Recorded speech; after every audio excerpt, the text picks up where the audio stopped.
ओम नमः शिवाय। हर हर महादेव। साथियों, आज हम निर्जला एकादशी के बारे में बात करेंगे, जिसे सभी एकादशियों में सबसे श्रेष्ठ माना जाता है।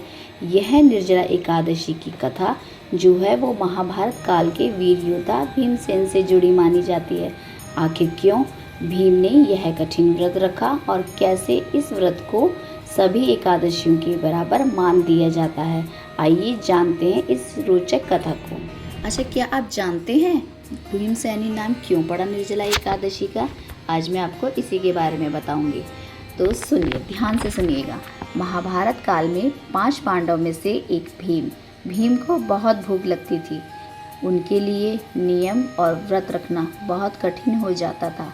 एक दिन भीम ने अपने दादा वेदव्यास जी से कहा, मैं भगवान की भक्ति तो करना चाहता हूँ, लेकिन भूखा नहीं रह पाता हूँ। क्या ऐसा कोई उपाय है जिससे मुझे एक ही एक दिन सारी एकादशियों का फल मिल जाए?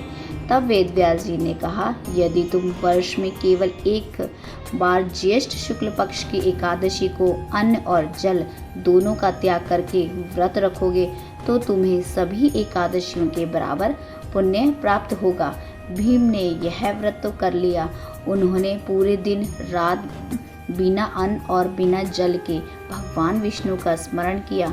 अगले दिन द्वादशी को विधि पूर्वक व्रत का पारण किया और तभी से एकादशी निर्जला एकादशी का नाम भीमसेनी एकादशी और पांडव निर्जला एकादशी के नाम से हो गया था। वैसे तो निर्जला एकादशी के कई प्रचलित नाम होते हैं, जैसे कि निर्जला एकादशी सबसे प्रसिद्ध मानी जाती है, पर पांडवा निर्जला एकादशी मान्यता है कि भीम ने वेदव्यास जी के निर्देश पर यह व्रत किया था।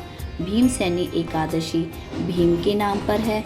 भीम एकादशी कुछ क्षेत्रों में प्रचलित नाम है। पांडव एकादशी पांडवों से जुड़ी हुई कथा है। निर्जला एकादशी का हिंदू धर्म में बहुत विशेष महत्व है। मान्यता है कि अगर कोई व्यक्ति पूरे साल एकादशी का व्रत नहीं रख सकते हैं तो वह साल में एक बार निर्जला एकादशी का व्रत रख कर भी पूरे साल की एकादशियों का पुण्य प्राप्त कर सकते हैं। और 2026 में एकादशी तिथि शुरू होगी 24 जून शाम 6:12 से और एकादशी तिथि समाप्त होगी 25 जून रात 8:09 पे और पारण करने का दिन रहेगा 26 जून सुबह निर्धारित समय में किया जाएगा। और साथियों, निर्जला एकादशी को सबसे कठिन व्रत माना जाता है क्योंकि इसमें पूरे दिन ना ही कुछ खाया जाता है और ना ही पानी पीते हैं। इसीलिए एक दिन का यह कठिन व्रत साल भर की एकादशियों का फल देने वाला व्रत माना जाता है। क्या आप इस साल निर्जला एकादशी का व्रत रखेंगे? कमेंट में मुझे ज़रूर बताइएगा। भगवान विष्णु की कृपा आप सभी पर और आपके परिवार पर बनी रहे। जय श्री हरि विष्णु।